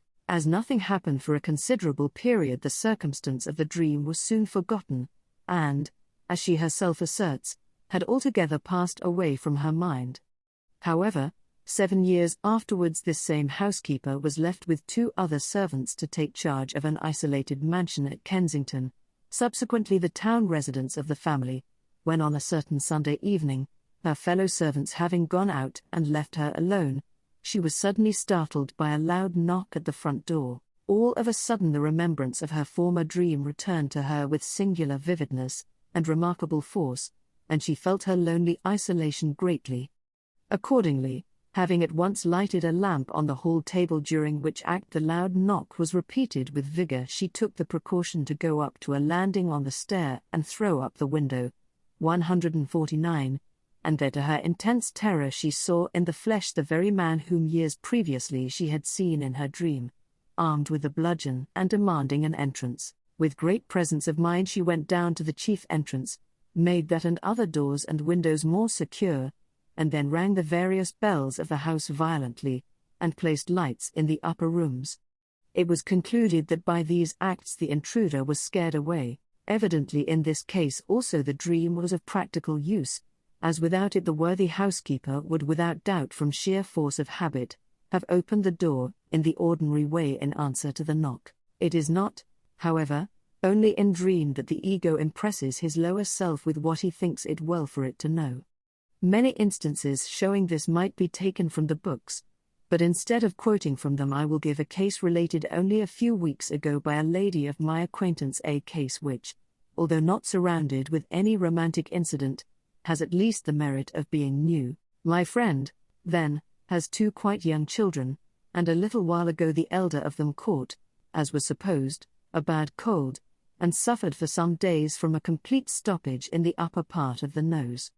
The mother thought little of this, expecting it to pass off, until one day she suddenly saw before her in the 150 air what she describes as a picture of a room, in the center of which was a table on which her child was lying insensible or dead, with some people bending over her.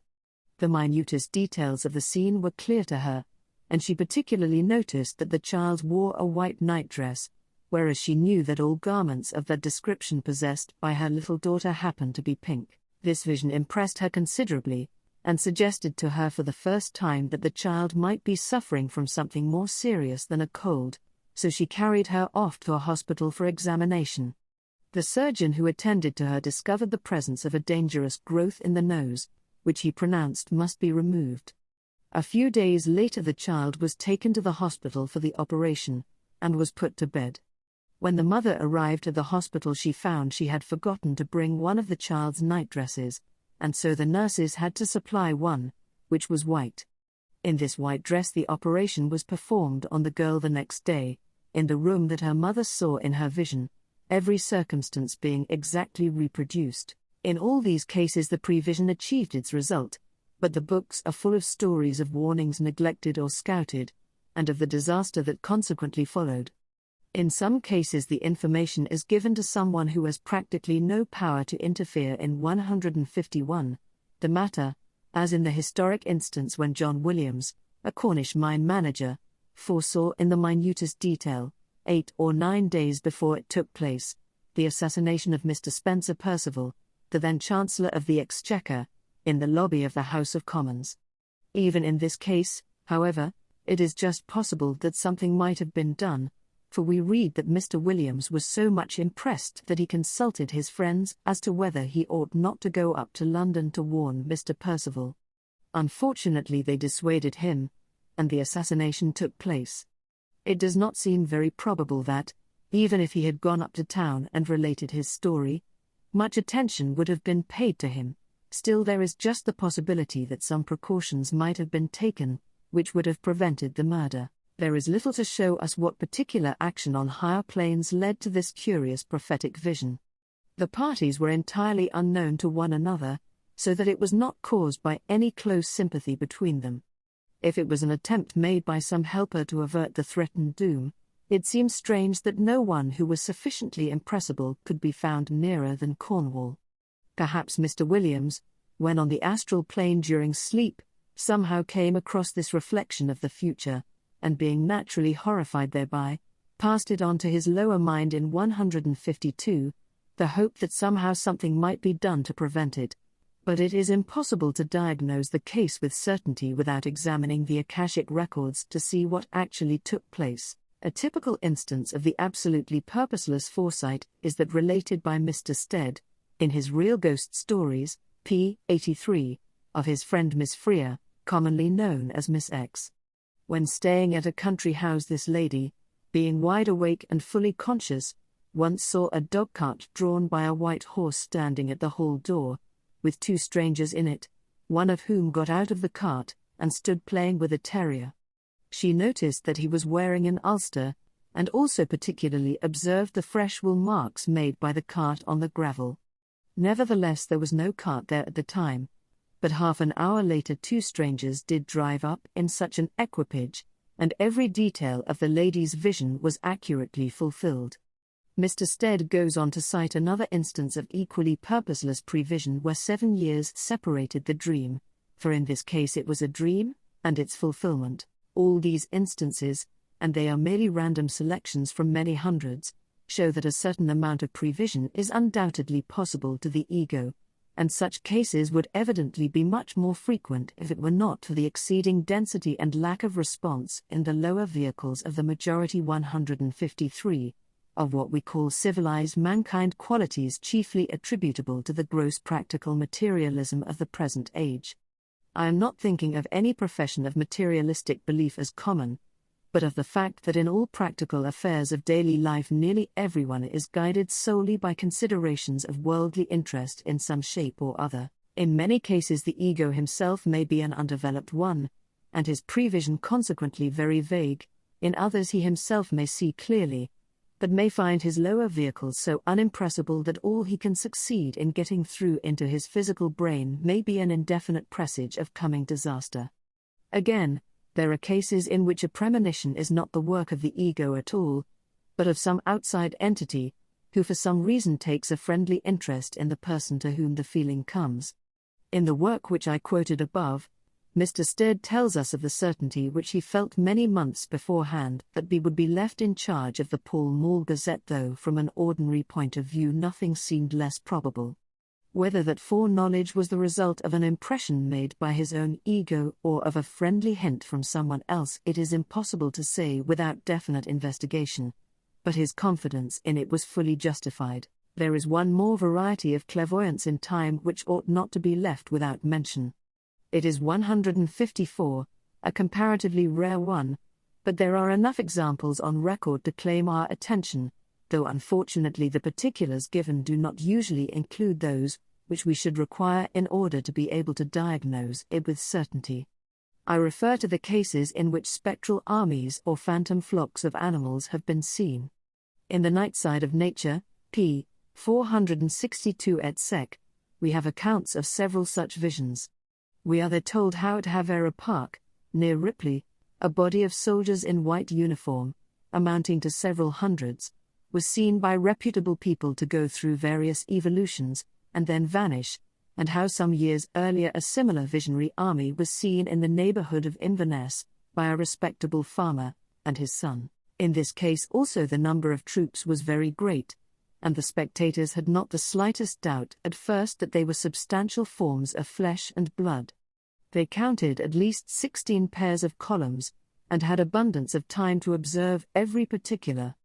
The front ranks marched 7 abreast, and were accompanied by a good many women and children, who were carrying tin cans and other implements of cookery. The men were clothed in red, and their arms shone brightly in the sun. In the midst of them was an animal, a deer or a horse, they could not distinguish which, that they were driving furiously forward with their bayonets. 155. The younger of the 2 men observed to the other that every now and then the rear ranks were obliged to run to overtake the van, and the elder one, who had been a soldier, remarked that that was always the case, and recommended him if he ever served to try to march in the front. There was only one mounted officer. He rode a grey dragoon horse, and wore a gold-laced hat and blue hussar cloak, with wide-open sleeves lined with red. The 2 spectators observed him so particularly that they said afterwards they should recognize him anywhere. They were, however, afraid of being ill-treated or forced to go along with the troops, whom they concluded to have come from Ireland, and landed at Kintyre, and whilst they were climbing over a dike to get out of their way, the whole thing vanished. A phenomenon of the same sort was observed in the earlier part of this century at Paderborn in Westphalia, and seen by at least 30 people, but as, some years later, a review of 20,000 men was held on the very same spot, it was concluded that the vision must have been some sort of second sight, a faculty not uncommon in the district. Such spectral hosts, however, are sometimes seen where an army of ordinary men could by no possibility have marched, either before or after. One of the most remarkable accounts of such apparitions is given by Miss Harriet Martineau, in her 156, Description of the English Lakes.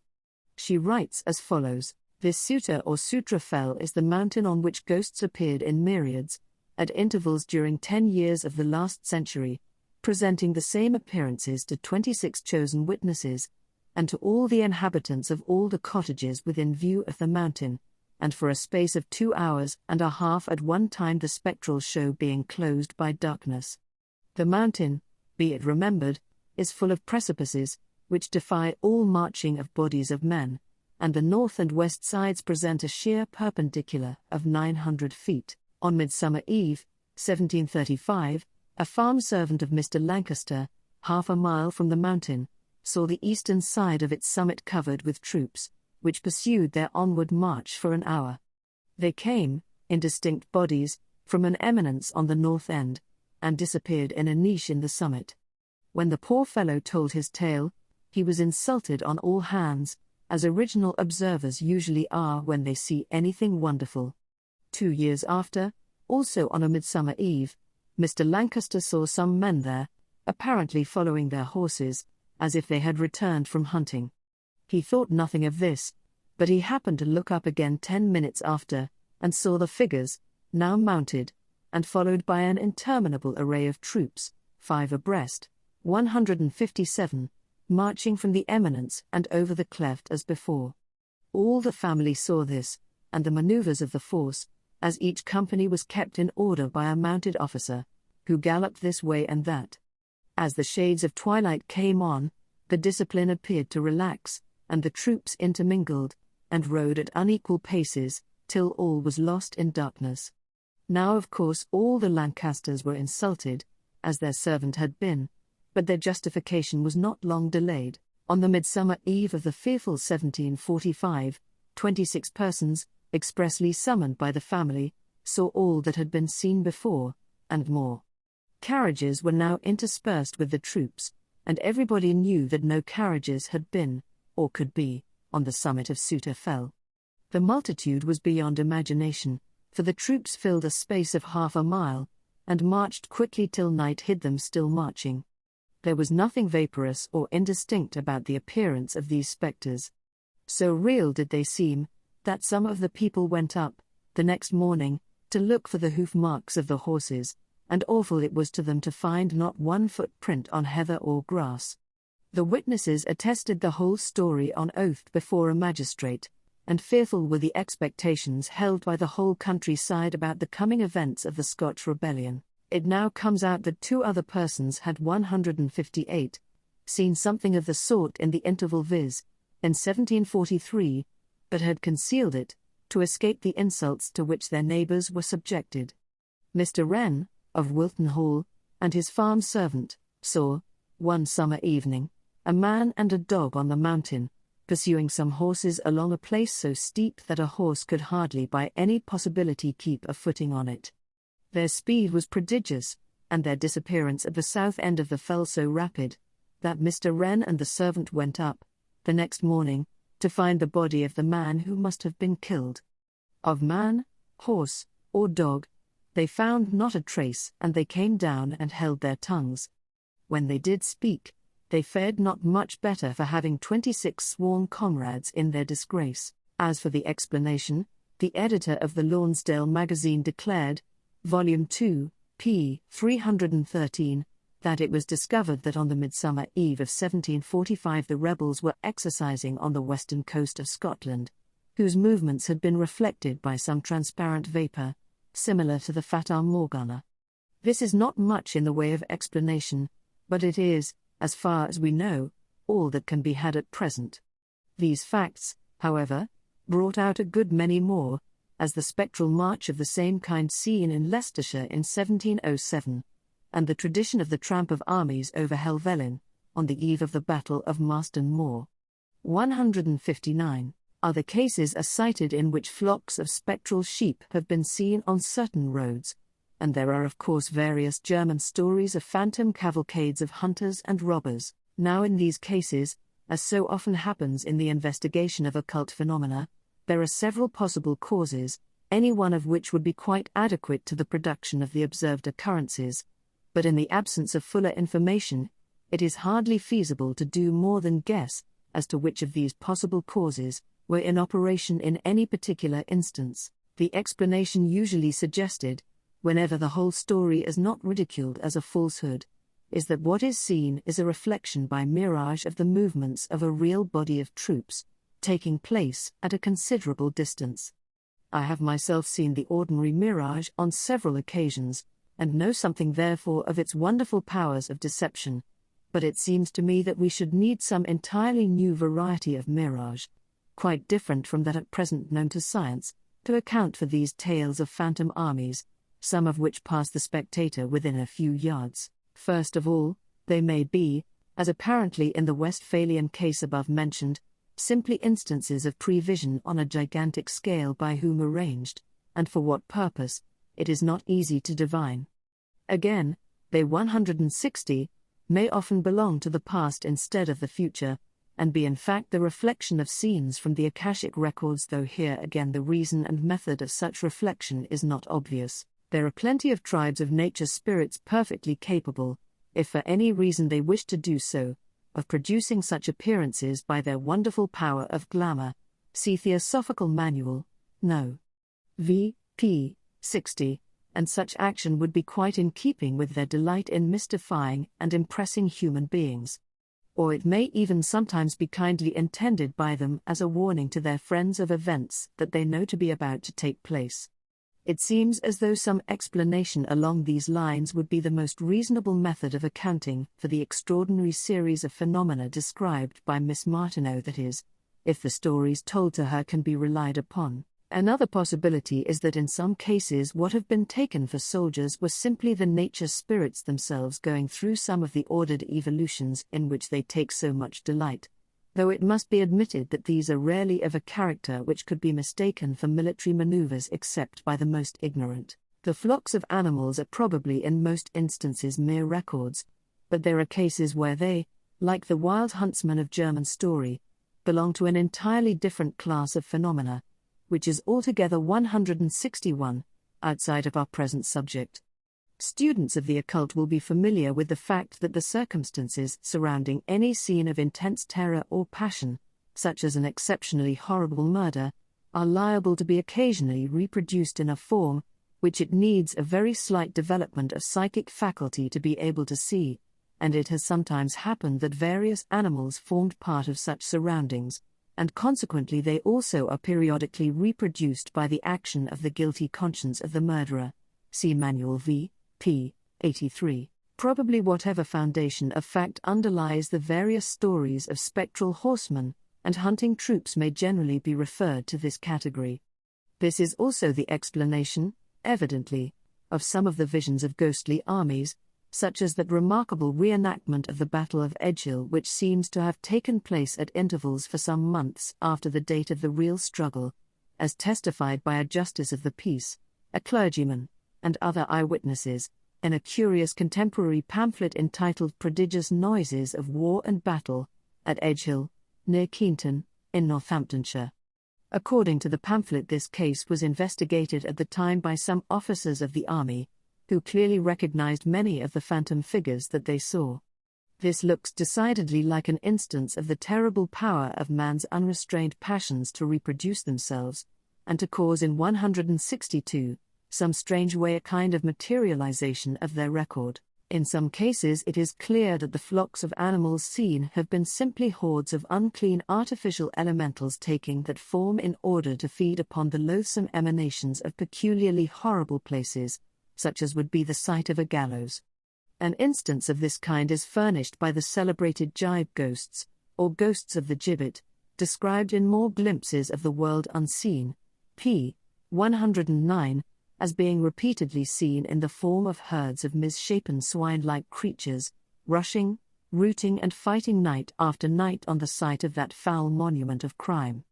But these belong to the subject of apparitions rather than to that of clairvoyance. End of Part 2 of Clairvoyance by C.W. Leadbeater. Continue listening to Part 3 of this audiobook.